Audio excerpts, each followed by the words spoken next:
Bismillahirrahmanirrahim. Diku në një fshat, njerëzit adhuronin një pemë. Një burr besimtar kaloi pranë atij vendi, e pa u këtë fenomen dhe vendosi ta priste atë pemë. Mori supatën dhe shkoi ta godiste. Ju shfaq një burr, në fakt ishte iblisi, i mallkuari, i cili ju ofrua dhe i tha: "Çfarë po vepron?" I tha: "Po e pres këtë pemë sepse njerëzit e adhurojnë, në vend që të adhurojnë një Zot të vetëm, krijuesin e gjithësisë." I tha: "Po ç'të duhet ty? Ti je adhurues, ti ke një Zot. Shif punën tënde dhe lëri njerëzit në punën e tyre." I tha: "Jo, unë do ta pres." Dhe mori ta godiste.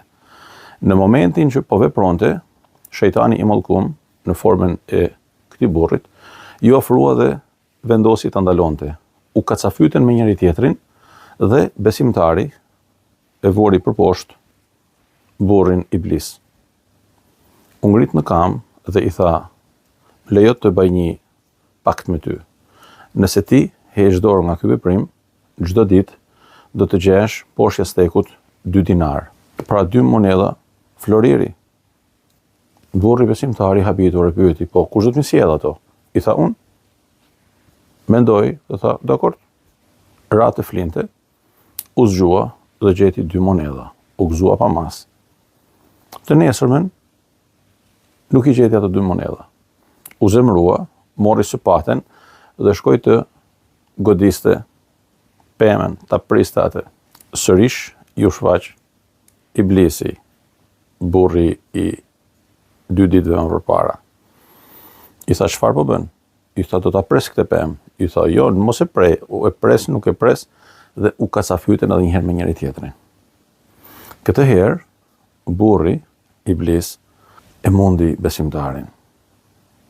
U ngrit dhe i tha: "Çfarë ndodhi kështu? 2 ditë më parë, unë të munda, sot ti je më i fortë." I tha: "Nuk ka ndryshuar asgjë. Mirë, po herën e parë, kur erdhe dhe more supatën për ta prerë këtë pemë, njeti jot ishte i pastër për hir të Allahut. Këtë herë, ti nuk u zemrove më për Allahun, u zemrove për 2 dinarët tuaj. Dhe në këtë rast, unë të munda." Kjo është një ngjarje të cilën e tregon Imam Hasan al-Basriu dhe ka një origjinë shumë të lashtë, por ka një mesazh shumë të madh që i përket gjithë secilit prej nesh. Dhe tash që po afron muaji i mallnueshëm i Ramazanit, edhe që në fakt është muaji i përmirësimit të njetit, është koha dhe është mundësia më e madhe edhe më e mirë për gjithë secilin prej nesh për ta përmirësuar dhe për të rregulluar çdo njet të përditshmërisë së tij, me e kthy atë për hir të Zotit, për hir të Allahut, në mënyrë që edhe çdo frymë që marrim na kthehet në adhurim. Dhe kujdes, mund të ndodhë të shfaqet edhe ty shejtani. Po ku e di, se ndoshta ai na shfaqet në 10 herë në ditë, gjatë kontakteve që kemi me njerëz të shumt.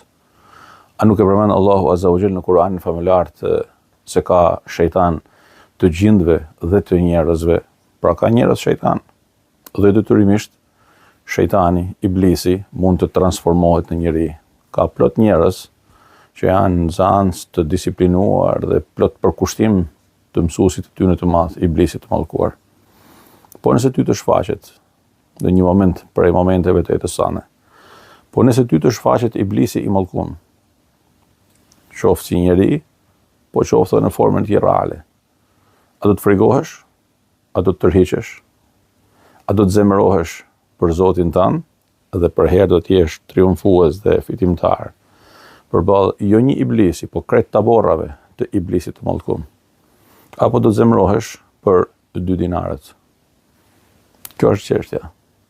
Kjo është meseleja. Kjo është sfida. Edhe unë lutem me zemër që Allah subhanahu wa taala të t'jap ty edhe mu forcën e atyre që veprojnë, punojnë, e marrin frymë, e jetojnë për Allahun. Të tillët nuk ka taborra iblisësh që mund të imposhtin. A jeni gati me ju përgjigj sfidës së 2 dinarëve? Allahu ju dashtë.